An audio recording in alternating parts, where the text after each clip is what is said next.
بے نمازی بھی جنت میں جائے گا۔ حضور صلی اللہ علیہ وآلہ وسلم کی خدمت میں ایک صحابی حاضر ہوئے جنہوں نے کبھی کوئی نماز نہ پڑھی تھی، نہ کوئی روزہ رکھا تھا، نہ ہی کبھی کوئی عبادت کی تھی۔ وہ صحابی حضور اکرم صلی اللہ علیہ وآلہ وسلم سے عرض کرنے لگے، یا رسول اللہ صلی اللہ علیہ وآلہ وسلم، میں نے تو کبھی نماز نہ پڑھی اور نہ روزہ۔ بسم اللہ الرحمن الرحیم۔ ناظرین، غزوہ خیبر کے موقع پر ایک چرواہا حضور اقدس صلی اللہ علیہ وآلہ وسلم کی خدمت میں حاضر ہوا۔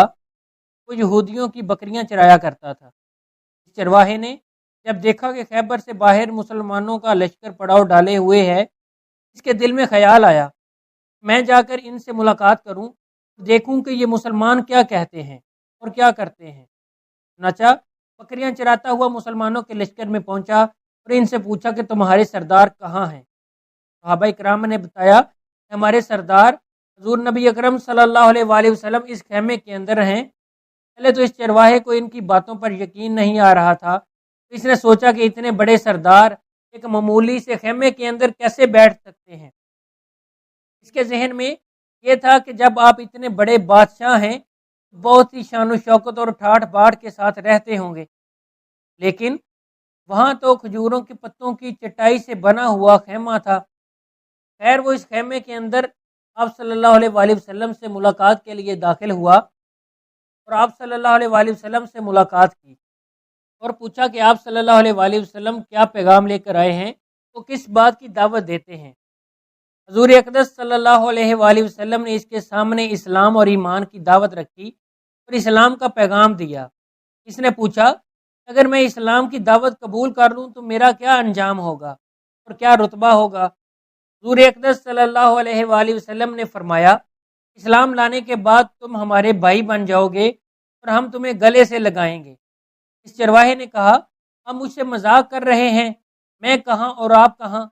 میں ایک معمولی سا چرواہا ہوں اور میں سیاہ فام انسان ہوں، میرے بدن سے بدبو آ رہی ہے، ایسی حالت میں آپ مجھے کیسے گلے سے لگائیں گے؟ حضور اقدس صلی اللہ علیہ وآلہ وسلم نے فرمایا کہ ہم تمہیں ضرور گلے سے لگائیں گے، تمہارے جسم کی سیاہی کو اللہ تعالیٰ پانی سے بدل دیں گے اور اللہ تعالیٰ تمہارے جسم سے اٹھنے والی بدبو کو خوشبو سے بدل دیں گے۔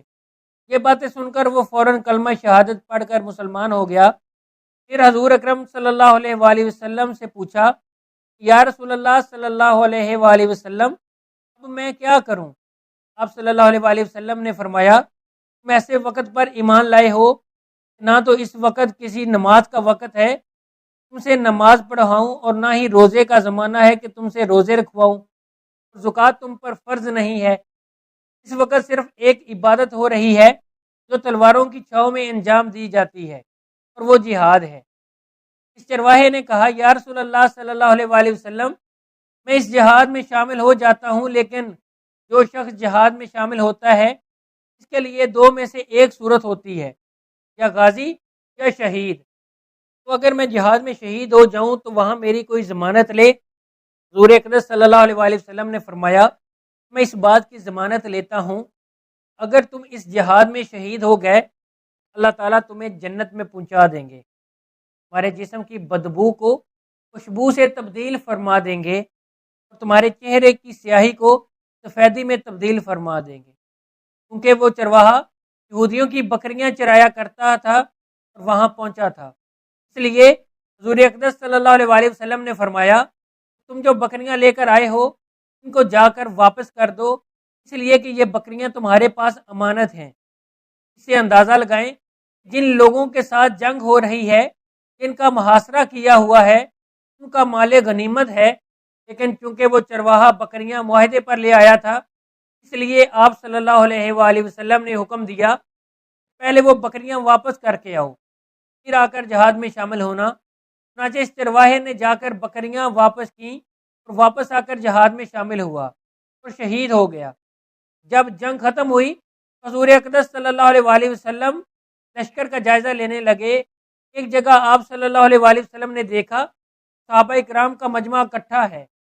جب آپ صلی اللہ علیہ وآلہ وسلم قریب پہنچے، ان سے پوچھا کہ کیا بات ہے؟ صحابہ اکرام نے فرمایا، جو لوگ جنگ میں شہید ہو گئے ان میں سے ایک آدمی ایسا بھی ہے جس کو ہم نے کوئی نہیں پہچانتا، جب آپ صلی اللہ علیہ وسلم نے دیکھا تو فرمایا کہ تم اس شخص کو نہیں پہچانتے، مگر میں اس شخص کو پہچانتا ہوں، یہ چرواہا ہے اور یہ وہ عجیب و غریب بندہ ہے جس نے اللہ کی راہ میں ایک بھی سجدہ نہیں کیا۔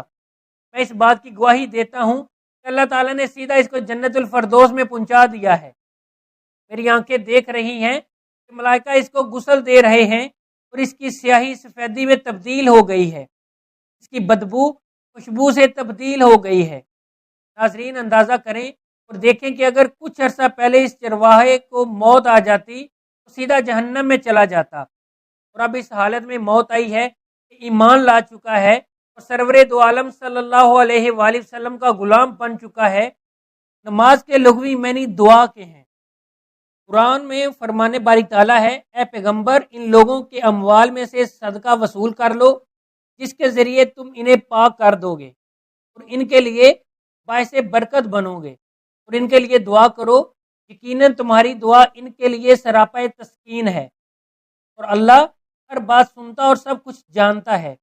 جبکہ فرمان نبوی صلی اللہ علیہ وآلہ وسلم ہے، جب تم میں سے کسی کو دعوت دی جائے وہ اسے قبول کر لے، پھر اگر وہ روزے سے ہو تو دعا کر دے، اگر روزے سے نہ ہو تو کھانا کھا لے۔ شان بن حاکم نے جعفر صادق سے سوال کیا، نماز کا کیا فلسفہ ہے؟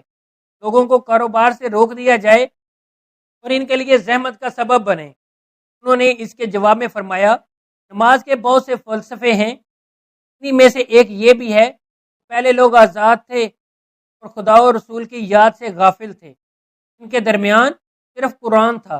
امت مسلمہ بھی گزشتہ امتوں کی طرح تھی، کیونکہ انہوں نے دین کو اختیار کر رکھا تھا تو کتاب اور انبیاء کو چھوڑ رکھا تھا، ان کو قتل تک کر دیتے تھے۔ نتیجہ میں ان کا دین پرانا بے روح ہو گیا اور ان لوگوں کو جہاں جانا چاہیے تھا چلے گئے۔ خداوند عالم نے ارادہ کیا کہ یہ امت دین کو فراموش نہ کر دے، لہٰذا اس امت مسلمہ کے اوپر نماز کو واجب قرار دیا تاکہ ہر روز 5 بار حضرت صلی اللہ علیہ وآلہ وسلم کو یاد کریں اور ان کا اسم گرامی زبان پر لائیں۔ اس نماز کے ذریعے خدا کو یاد کریں تاکہ اس سے غافل نہ ہوں اور اس خدا کو ترک نہ کر دیا جائے۔ نماز سبب بنتی ہے کہ انسان ہمیشہ خدا کی یاد میں رہے اور اسے بھولے نہیں، نافرمانی اور سرکشی نہ کرے، خشوع و خضوع، رغبت اور شوق کے ساتھ اپنے دنیاوی اور آخروی حصے میں اضافے کا طلبگار ہو۔ اس کے علاوہ انسان نماز کے ذریعے ہمیشہ اور ہر وقت خدا کی بارگاہ میں حاضر رہے، اس کی یاد سے سرشار رہے۔ نماز گناہوں سے روکتی ہے اور مختلف برائیوں سے منع کرتی ہے۔ سجدے کا فلسفہ غرور و تکبر، خود خواہی اور سرکوشی کو خود سے دور کرنا اور خدائے وحدہ لا شریک کی یاد میں رہنا اور گناہوں سے دور رہنا ہے۔ آپ صلی اللہ علیہ وآلہ وسلم کی امت میں سے ہر اس شخص کے لیے کبیرہ گناہوں کی بخشش جس نے اللہ کے ساتھ شرک نہ کیا ہوگا۔ اللہ تبارک و تعالیٰ نے ہر چیز کا حکم زمین پر وحی کے ذریعے نازل فرمایا، لیکن نماز ایک ایسا اہم فریضہ اور عظیم الشان تحفہ ہے جسے اللہ تعالیٰ نے وحی کے ذریعے زمین پر نہیں بلکہ پیغمبر خیر الورا کو آسمانوں کی بلندیوں پر بلا کر عطا کیا۔ اس واقعہ سے نماز کی اہمیت اور عظمت ظاہر ہوتی ہے۔ دین اسلام کے 5 ارکین میں سے نماز ایک اہم رکن ہے۔ نماز کو آنکھوں کی ٹھنڈک قرار دیا گیا ہے۔ نماز مومن بندے اور کافر میں تمیز کرنے والی کسوٹی ہے۔ نماز سے دلوں کو سکون اور قرار ملتا ہے۔ نماز قرب الہی کا بہت بڑا ذریعہ ہے۔ قیامت کے دن سب سے پہلا پرچہ اور لازمی سوال نماز کا ہوگا۔ اس پیپر میں کامیاب تمام امتحانی پرچوں میں کامیاب قرار پائے گا، اس میں ناکامی پر عذاب الہی کا موجب بنے گا۔ آپ صلی اللہ علیہ وآلہ وسلم جب واپس آتے ہوئے جناب حضرت موسیٰ کلیم اللہ کے پاس سے گزرے تو انہوں نے پوچھا کہ اللہ تعالیٰ نے آپ کو کیا حکم دیا ہے؟ آپ صلی اللہ علیہ وآلہ وسلم نے کہا، اللہ تعالیٰ نے میری امت پر ہر دن اور رات میں 50 نمازیں فرض کی ہیں۔ حضرت موسیٰ علیہ السلام نے کہا، آپ کی امت ہر دن رات میں 50 نمازیں پڑھنے کی طاقت نہیں رکھتی، لہٰذا رب تعالیٰ کے پاس جاؤ اور تخفیف کروا لو، کیونکہ میں نے بنی اسرائیل کو آزمایا ہے اور اس تجربے کی روشنی میں کہتا ہوں کہ آپ صلی اللہ علیہ وآلہ وسلم کی امت اس کی طاقت نہیں رکھتی۔ نبی صلی اللہ علیہ وآلہ وسلم فرماتے ہیں، میں دوبارہ سدرۃ المنتہا کے پاس گیا اور اللہ تعالیٰ سے نمازیں کم کرنے کی درخواست کی۔ رب العالمین نے 5 نمازیں کم کر دیں۔ پھر موسیٰ علیہ السلام کے پاس سے گزر ہوا تو انہوں نے کہا کہ یہ بھی زیادہ ہیں اور کم کروا لو۔ رسول اللہ صلی اللہ علیہ وآلہ وسلم فرماتے ہیں میں بار بار تخفیف کی گزارش کرتا رہا، آخرکار اللہ تعالیٰ نے فرمایا آپ صلی اللہ علیہ وآلہ وسلم کی امت 5 نمازیں پڑھا کرے میں اسے اجر 10 کا دوں گا، اور ایک نیکی کا اجر ہمارے ہاں 10 گنا ہے۔ آپ صلی اللہ علیہ وآلہ وسلم کی امت 5 نمازیں پڑھے گی، ان کے نامہ اعمال میں 50 نمازیں درج کی جائیں گی، یعنی 50 نمازوں کا اجر و ثواب ملے گا، پڑھنے میں 5 اور ثواب کے لحاظ سے 50۔ نبی رحمت صلی اللہ علیہ وآلہ وسلم نے اس موقع پر ارشاد فرمایا جو نیکی کا ارادہ کرے اور اس کے لیے نیکی کرنے سے پہلے ہی ایک نیکی لکھ دی جاتی ہے۔ سبحان اللہ، غور فرمائیں کہ 5 نمازوں کا اجر 50 کا پائیں۔ آج کتنے لوگ ہیں جو نماز پڑھتے ہیں؟ اگر میں یوں کہوں تو بجا نہ ہوگا کہ 5% مسلمان نمازی ہیں، لیکن ہم معراج بڑی دھوم دھام سے مناتے ہیں، کھانے اعلیٰ سے اعلیٰ قسم کے پکتے ہیں، جلوس نکالے جاتے ہیں، مسجدوں، مزاروں، سرکاری اور غیر سرکاری اداروں اور عمارتوں پر چراغاں بھی کیا جاتا ہے، کوئی روزہ رکھتا ہے، کوئی رات کو قیام کرتا نظر آتا ہے۔ حالانکہ شریعت محمدیہ صلی اللہ علیہ وآلہ وسلم میں ان رسومات کا کوئی ثبوت نہیں۔ معراج کی اثر روح نماز سے ہم غافل ہیں، جس چیز کا ثبوت نہ دیں اس کا اہتمام کیا جاتا ہے، جس چیز کے کرنے کا حکم دیا گیا ہے اس کی پرواہ نہیں۔ نماز من جانب اللہ تحفہ ہے، اس کی قدر کریں۔ غور فرمائیں کہ ہمارا کوئی عزیز رشتہ دار ہمارے گھر تحفہ لے کر آ جائے اور ہم اسے قبول نہ کریں یا قدر نہ کریں، وہ ہمارے ساتھ تعلقات ختم کرنے کو تیار ہو جائے گا۔ یا رب العالمین کا ہم پر اتنا بھی حق نہیں کہ ہم نمازیں پڑھ کر اس کے لیے تحفے کو قبول کریں؟ عمدہ نماز چھوڑنا کفر ہے۔ نمبر 2، جس شخص کی عصر کی نماز فوت ہو گئی اس کا گھر اور مال تباہ و برباد ہو گیا۔ نمبر 3، جو 5 نمازوں کی حفاظت نہیں کرتا وہ قیامت کے دن فرعون، قارون، ابی ابن خلف کے ساتھ ہوگا۔ نمبر 4، مسلمان بندے اور کفر کے درمیان فرق نماز کا چھوڑنا ہے۔